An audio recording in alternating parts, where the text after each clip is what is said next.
You have the floor, Your Excellency.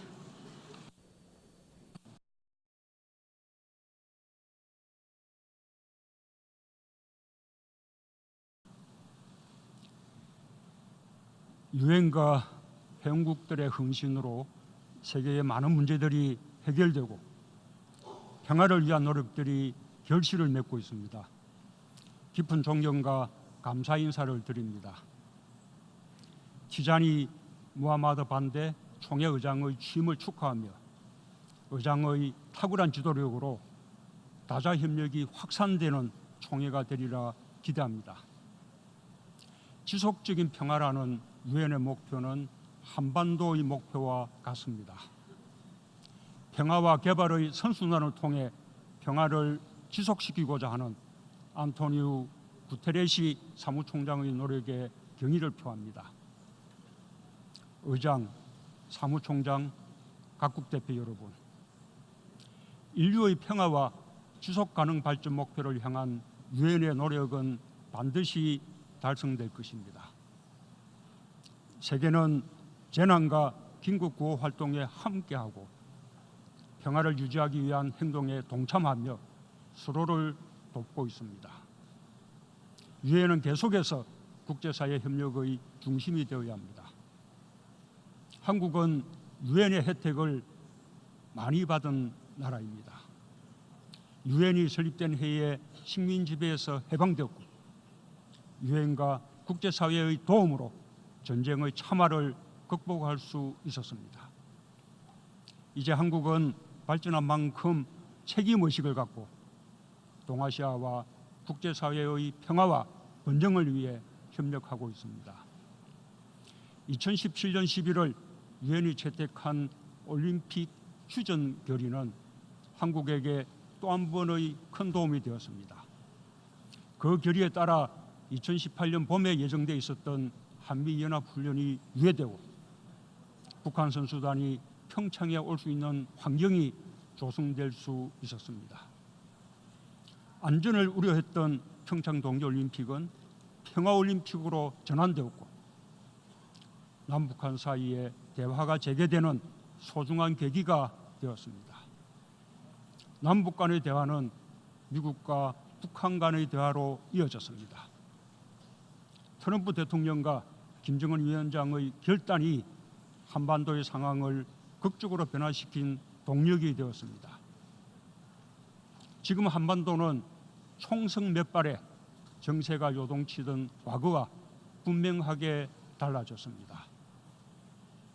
한반도 평화를 위한 대화의 장은 여전히 건재하고 남과 북, 미국은 비핵화와 평화뿐 아니라 그 이후의 경제협력까지 바라보고 있습니다. 한국은 평화가 경제협력으로 이어지고 경제협력이 다시 평화를 굳건하게 하는 평화경제의 선순환 구조를 만들고자 합니다. 유럽 석탄 철강 공동체와 유럽 안보협력기구가 유럽의 평화와 번영에 상호 긍정적 영향을 끼친 사례가 좋은 본보기입니다. 한반도 평화는 여전히 지속되는 과제이며 세계 평화와 한반도 평화는 불가분의 관계입니다. 한국은 북한과 대화를 계속해 나가며 유엔 회원국들의 협력 속에서 완전한 비핵화와 항구적 평화를 위한 길을 찾아내고 만들어갈 것입니다. 의장, 사무총장, 각국 대표 여러분, 평화는 대화를 통해서만 만들 수 있습니다. 합의와 법으로 뒷받침되는 평화가 진짜 평화이며 신뢰를 바탕으로 이룬 평화라야 항구적일 수 있습니다. 지난 1년 반 대화와 협상으로 한반도는 의미 있는 성과를 보여주었습니다. 분단의 상징이었던 판문점은 권총 한 자루 없는 비무장 구역이 되었고 남북한은 함께 비무장지대 내 초소를 철거하여 대결의 상징 비무장지대를 실질적 평화지대로 만들고 있습니다.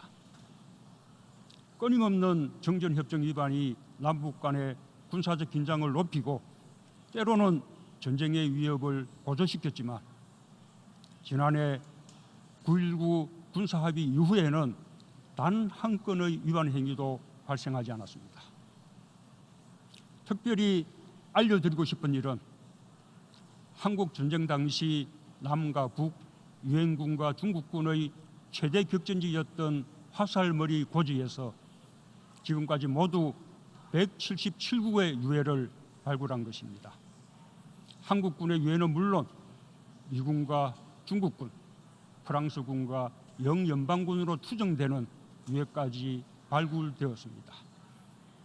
신원을 확인한 한국군 유해 3구는 66년 만에 가족의 품에 안겼습니다. 평화를 위한 노력이 가져온 보람된 일이 아닐 수 없습니다. 트럼프 대통령이 현직 미국 대통령으로서 군사 분계선을 넘어 최초로 북한 땅에 발을 디딜 수 있었던 것도 이러한 노력의 결과입니다. 군사적 긴장 완화와 남북미 정상 간 굳은 신뢰가 판문점에서의 전격적인 3자 회동을 성사시킬 수 있었습니다. 김정은 위원장의 손을 잡고 군사 분계선을 넘은 트럼프 대통령의 행동은 그 행동 자체로 새로운 평화 시대의 본격적인 시작을 선언했습니다. 한반도와 동북아 평화의 역사에 길이 남을 위대한 발걸음이었습니다. 나는 두 정상이 거기서 한 걸음 더 큰 걸음을 옮겨주기를 바랍니다.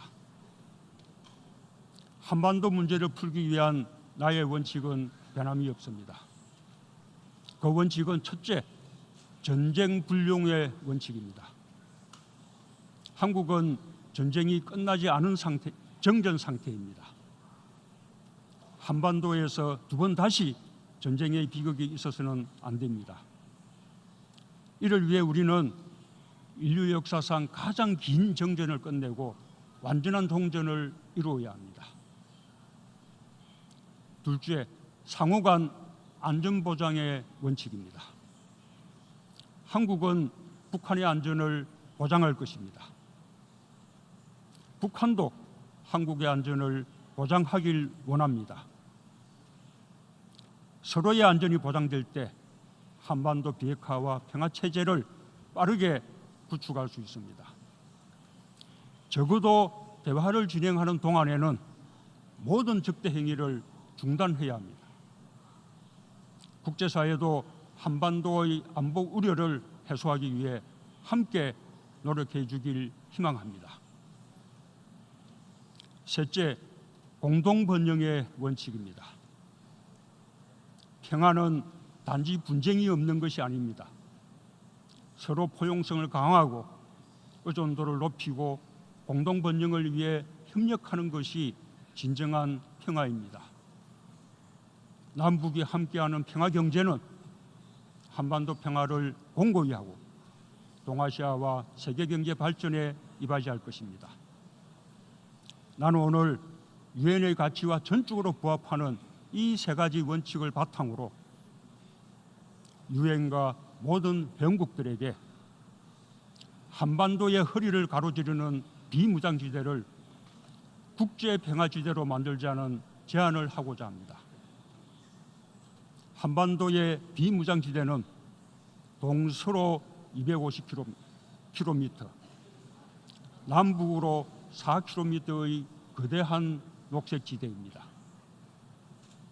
70년 군사적 대결이 낳은 비극적 공간이지만 역설적으로 그 기간 동안 인간의 발길이 닿지 않은 자연 생태계 보고로 변모했고 제2에서의 GP, 철책선 등 분단의 비극과 평화의 염원이 함께 깃들어 있는 상징적인 역사 공간이 되었습니다. 비무장지대는 세계가 그 가치를 공유해야 할 인류의 공동유산입니다. 나는 남북 간의 평화가 구축되면 북한과 공동으로 유네스코 세계유산 등재를 추진할 것입니다. 판문점과 개성을 잇는 지역을 평화협력지구로 지정하여 남과 북 국제사회가 함께 한반도 번영을 설계할 수 있는 공간으로 바꿔내고 비무장지대 안에 남북의 규제 중인 유엔기구와 평화, 생태, 문화와 관련한 기구 등이 자리 잡아 평화연구, 평화유지, 군비통제, 신뢰구축 활동의 중심지가 된다면 명실공히 국제적인 평화지대가 될 수 있을 것입니다.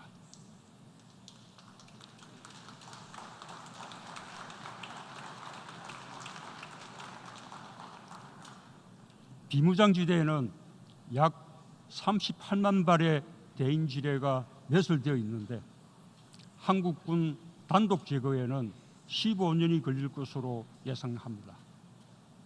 유엔 지뢰행동조직 등 국제사회와의 협력은 지뢰 제거의 투명성과 안정성을 보장할 뿐 아니라 비무장지대를 단숨에 국제적 협력지대로 만들어낼 것입니다. 북한이 진정성을 가지고 비핵화를 실천해 나간다면 국제사회도 이에 상응하는 모습을 보여주어야 합니다. 국제평화지대 구축은 북한의 안전을 제도적이고 현실적으로 보장하게 될 것입니다. 동시에 한국도 항구적인 평화를 얻게 될 것입니다. 김정은 위원장과 나는 비무장지대의 평화적 이용에 대해 합의하고 끊어진 철도와 도로 연결 작업에 착수하여 북한의 철도 현황을 실사했으며 철도 도로 연결과 현대화 착공식도 개최한 바 있습니다. 이 모두가 한반도의 평화 기반을 다지고 동북아의 평화와 안정에 기여하는 과정입니다. 한반도의 허리인 비무장지대가 평화지대로 바뀐다면 한반도는 대륙과 해양을 아우르며 평화와 번영을 선도하는 벼랑국가로 발전할 것입니다. 동북아 6개국과 미국이 함께하는 동아시아 철도 공동체의 비전도 현실이 될 수 있습니다. 의장, 사무총장, 각국 대표단 여러분, 동아시아는 2차 세계대전이 끝난 후 침략과 식민 지배의 아픔을 딛고 상호 긴밀히 교류하며 경제적인 분업과 협업을 통해 세계사회에 유례없는 발전을 이뤄왔습니다. 자유무역의 공정한 경쟁 질서가 그 기반이 되었습니다. 과거에 대한 진지한 성찰 위에 자유롭고 공정한 무역의 가치를 굳게 지키며 협력할 때 우리는 더욱 발전해 나갈 수 있을 것입니다.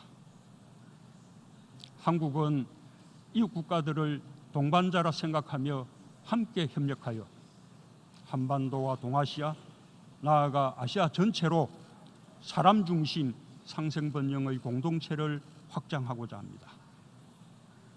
오는 11월 한국의 부산에서 열리는 한아세안 특별정상회의와 한메콩 정상회의가 그 초석을 놓는 계기가 될 것입니다. 유엔의 지속가능 발전 목표와 파리 기후변화 협약은 우리가 다자 협력을 통해 이루어야 할 대표적인 과제입니다. 한국은 한국형 지속가능 발전 목표를 수립하여 국제사회에 약속한 지속가능 발전 목표 이행에 많은 노력을 기울이고 있습니다. 지속가능 발전법, 저탄소 녹색성장 기본법, 국제개발협력기본법과 같은 관련법을 제정하고 지속가능 발전위원회를 두어 제도적으로 이행해 가고 있습니다. 그동안 한국은 유엔 평화유지 활동에 17,000명의 장병을 파견하였고 질병과 자연재해에 고통받는 세계인들과도 함께 해왔습니다. 한국은 구테레스 사무총장이 주도한 평화유지 구상과 공유된 책무에 대한 선언을 지지하며 어디에 규모를 더욱 늘려 평화와 개발의 선순환을 지원하겠습니다. 특히 내년 20주년을 맞는 유엔 안보리 여성 평화 안보 결의와 2017년 밴쿠버에서 합의한 LC 이니셔티브에 적극 동참하고 2021년 차기 평화유지 장관회의를 한국에서 개최합니다. 한국은 내년 녹색 성장 및 글로벌 목표 2030을 위한 연대 제2차 P4G 정상회의를 주최합니다. 파리협정과 지속가능 발전 목표 이행을 위해 국제사회의 결속을 강화하는 계기가 될 것입니다. 정부, 국제기구, 기업과 시민사회의 많은 관계자들이 관심을 갖고 참여해 주길 희망합니다. 올해는 한국의 매우 특별한 해입니다. 100년 전 한국 국민들은 일본 식민 지배에 항거하여 3.1 독립운동을 일으켰고 대한민국 임시정부를 수립했습니다. 100년이 지난 지금 한국은 인류애에 기초한 평등과 평화 공존을 위해 앞장서 노력하고 있습니다. 앞으로도 한국은 국제사회와 연대하면서 평화, 인권, 지속가능 개발이라는 유엔의 목표를 실현하는 데 책임과 역할을 다하고 유엔의 궁극적 이상인 국제평화와 안보가 한반도에서 구현될 수 있도록 함께 노력하겠습니다. 국제사회의 지지와 협력으로 칼이 쟁기로 바뀌는 기적이 한반도에서 일어나길 기대합니다. 감사합니다. On behalf of the General Assembly, I wish to thank the President of the Republic of Korea for the statement just made. May I request representatives to remain seated while we greet the head of state.